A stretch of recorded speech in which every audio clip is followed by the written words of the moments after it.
Hey guys, today I'm going to be showing you how I create the highlight and contoured look.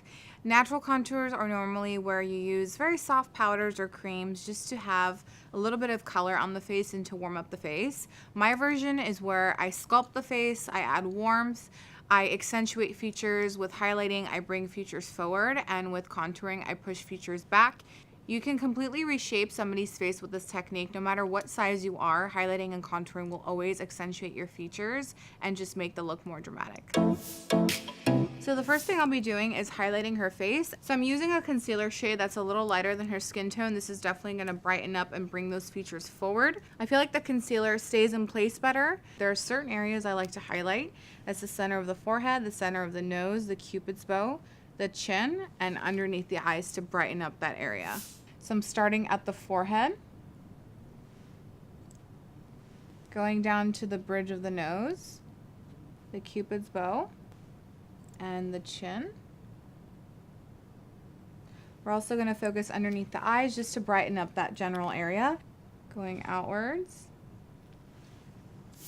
I normally like to let the highlighter sit for about a minute before I start blending it out. You also want to make sure your sponge is damp. You never want to use a dry sponge because you're just going to move product all over the face, and then the texture of the sponge will be imprinted on her foundation. I'm using the butt of the sponge, the bottom of the sponge. The damp sponge does the work for you. Now on the outer parts of the eye, I'm still going to use the bottom of the sponge, and I'm going to buff it outwards towards her temple. And with this defined part of the sponge, I'm going to start going underneath her eyes and on the side of her nose. With the sponge too, it's all about the patting motion. You never want to wipe because you're just going to end up dragging the concealer, and the concealer will drag the foundation underneath, and I'll move everything around. I'm going to be going in and setting her under eyes very quickly. I'm going to have her look all the way up while I set it. That way we get less creasing possible. You never want to set any creasing. So setting powder, what that pretty much does is it absorbs any oil and moisture and prevents the product from moving around.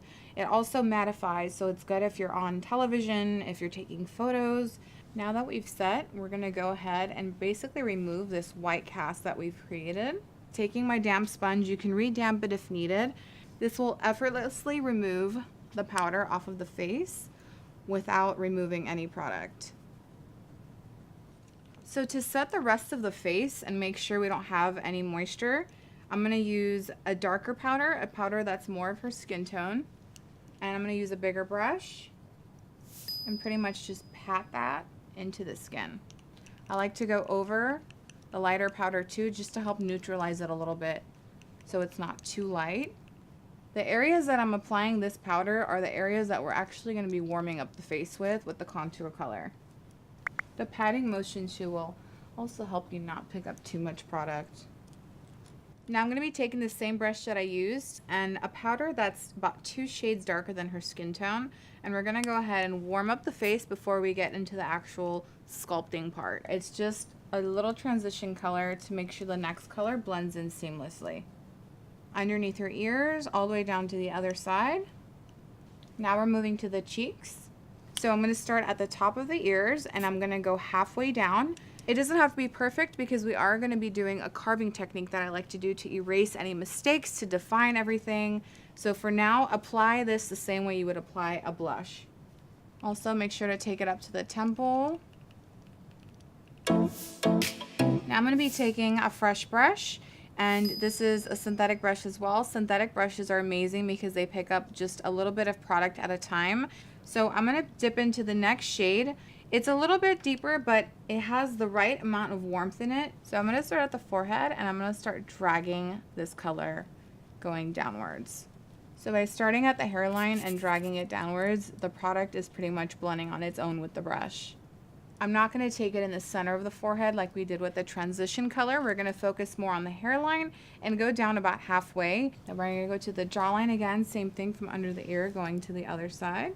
It's creating a shadow to where when she turns her head, her jaw just looks super sharp and super chiseled. And you could start blending it into the neck to make sure you don't have any harsh lines. You also want to make sure you contour the temples. So same thing with the forehead. I'm going to go ahead and go towards the hairline and drag it outwards.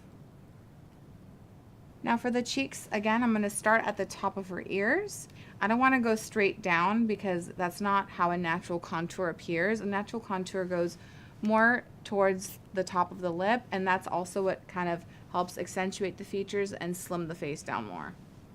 Starting out the outside, I'm going to start dragging it in. When applying the darker colors, you always want to make sure you apply a little bit of product at a time, so synthetic brushes are definitely going to be your best friend in this process.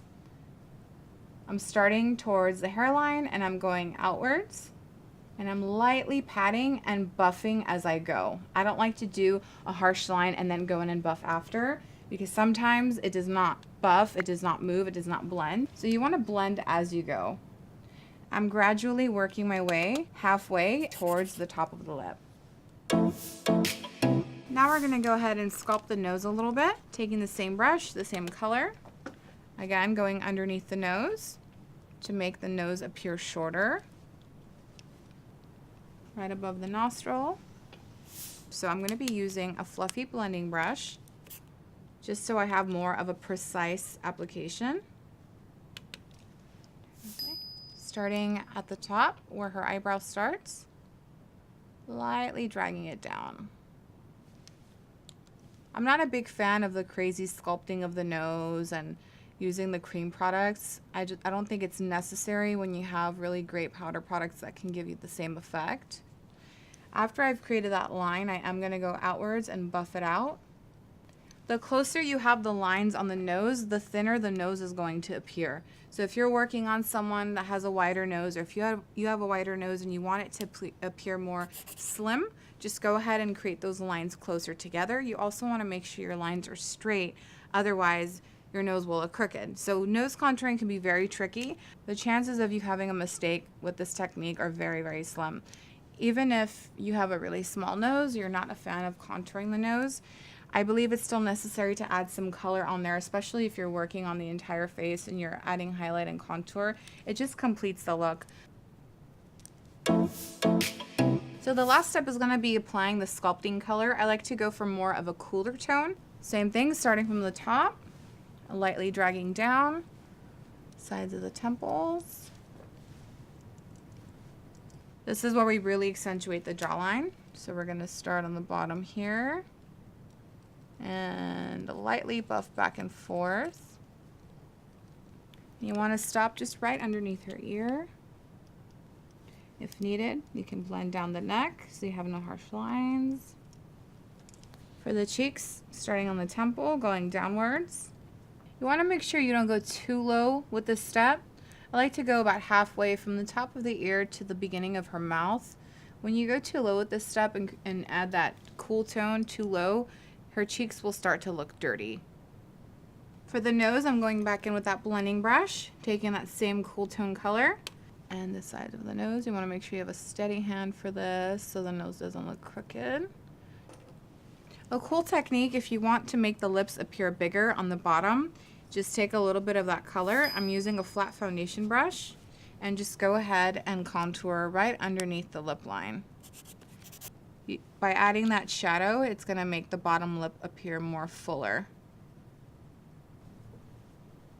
If you have a Cupid's bow that's not very accentuated, you can accentuate it as well by taking a little bit of it and going in the center.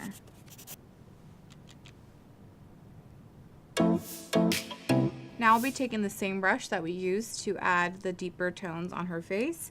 I'm going to dip into the blush just to give her cheeks a pop of color to bring her face back to life.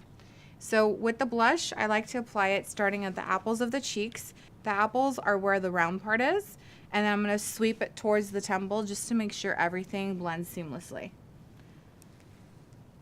I also like to apply the blush in patting motions because it blends as you go. I'm going to be using this palette to highlight her face a little bit. I'm taking this pink highlight right here and the flat foundation brush, and I'm going to highlight the center of her chin, her Cupid's bow, the tip of the nose, And this is what's gonna bring those features forward. When the light hits it, it's gonna look very dewy and very wet. I like to also highlight the nostrils and the center of the nose. I don't like to take the highlight all the way down to the bridge. I like to go halfway and up towards the brows. By applying it just in the center here and on the tip of the nose, it's gonna give the effect of more of a lifted nose. I'm gonna start towards the apples. Go ahead and smile. And lightly buffing in circular motions, going upwards. And I'm putting this highlight right above her blush, right where the blush stops. And we're gonna take it up to the temple. We're gonna highlight the sides so everything connects together. By dragging this brush too, because it's flat, it's gonna help kind of buff the product into the blush as well, instead of leaving a harsh line. If you ever feel like you've put too much highlight on, you could take that sponge again and go over those parts, and it will help tone it down a little bit. So this is my favorite part. It's the part where I carve the contour and clean everything up.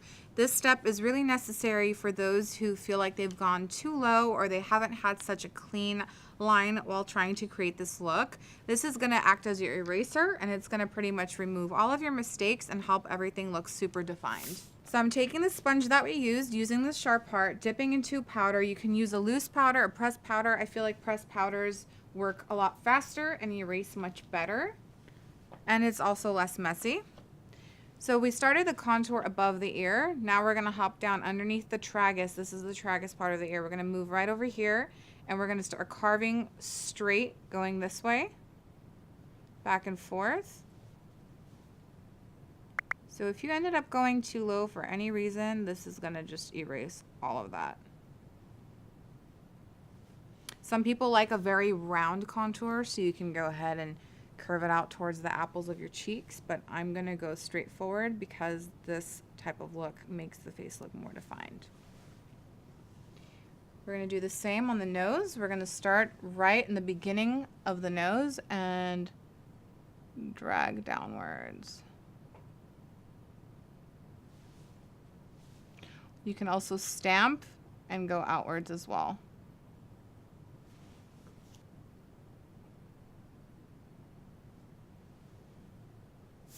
Now let's go ahead and buff off the nose first, going outwards. You don't want to go inwards because then you're just going to cover the highlight that you just added. So buff outwards. You can even press and go in circular motions. This is also good too for those who feel like they've created too dark of a line on the nose. It'll help diffuse it out a little bit. Now we're going to buff off the cheeks. Turn that way. I'm going to start on the bottom. Now as I get to the line where the contour begins, I'm going to lightly take the contour color and swipe downwards.